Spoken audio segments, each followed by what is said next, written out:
Greetings, YouTube. Today I'm going to talk about the latest gaming book, Strangelands, Lost Tribes of the Scarred Lands, for the Scarred Lands setting from Sword and Sorcery. And this is a D20 OGL book. Now, I bought this at a deep discount, I think like $15 or maybe less than that, when I bought a bunch of books in September for my birthday.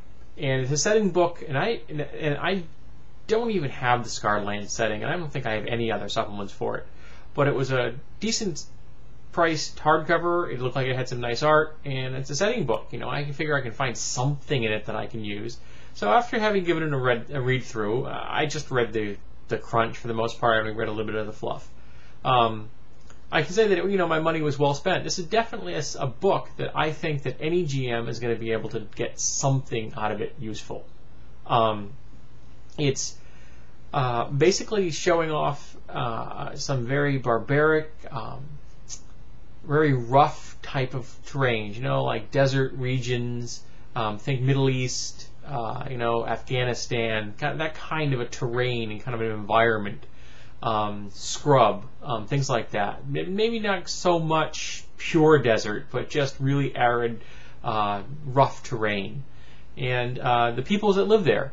And it shows a number of different races that live there. And they do one nice thing, which is they have an option of giving different packages to humans from different parts of this area, which I happen to really like. I like the idea of people from different countries or different regions having specialties based on their skills, maybe their feat selection, or even stat bonuses and penalties. I like the idea, because I mean, if I say the word German, you think of something. Now, there may be a dozen different definitions of what that is, but you're going to think of something based on that word. And so it makes sense, I think, in a fantasy setting for people from different regions to have an association with certain characteristics. I think that makes sense. They also have one thing for these regions, which they associate a weapon. And that kind of makes sense as well. There were times when hand weapons were very common, when different peoples were known for different types of weapons, like the English longbow, which of course was Welsh. The English stole it. And like the Germans, the Landsknechts in Germany and in Switzerland, crossbows in Italy. So there were an association in the real world. So I kind of like this idea as well. Unfortunately, they picked a number of weapons that are not military. They picked weapons that are really suited to individual combat, gladiatorial style use, not the use on the battlefield. And I don't think you're going to get regional weapons that are not going to be seen on the battlefield.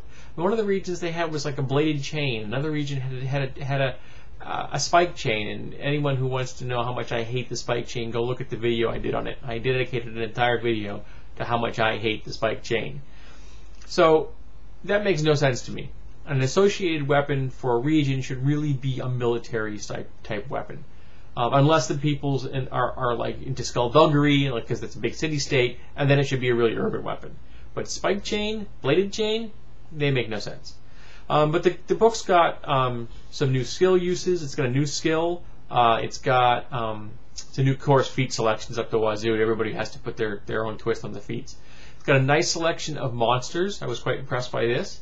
Spells, of course, because everybody has to have spells as well. And a number of prestige classes. One of them, which I thought was kind of interesting, which is a partial spellcasting advancement, but the PRC is based around improving your familiar and getting more than one. So you could actually end up with like 3 different familiars if you take this prestige class. And they had another one which I thought was very good. It was called the Acolyte of the Shell, and it's based around people who live in an environment where the tortoise is considered a totem, because the tortoise survives in this environment when most people can't. And so these acolytes of the shell base their entire existence around worshiping and contemplating the tortoise as their totem. So they get tougher, they get an armor class, they get damage resistance, they became better at going without food and water, and it was just it was really flavorful to me. It was much better than some of the PRCs I saw in like Sandstorm, which were desert-based, but they just seemed flavorless. While the Acolyte of the Shell it seemed very cool, and I was really impressed with how they executed it. So if you're looking for something a little different, this is not a common book. I've only ever seen it once, and that's why I bought it used at a gaming store. You might find something in there you can throw at your players, or a player might find something he can throw at his GM. That's out of the ordinary, that there's not going to be seen by everybody everywhere. So if you get a chance to pick up a copy of Strange Lands for the Scarred Land setting, which really sounds redundant to me, I do recommend it if you can get a good price.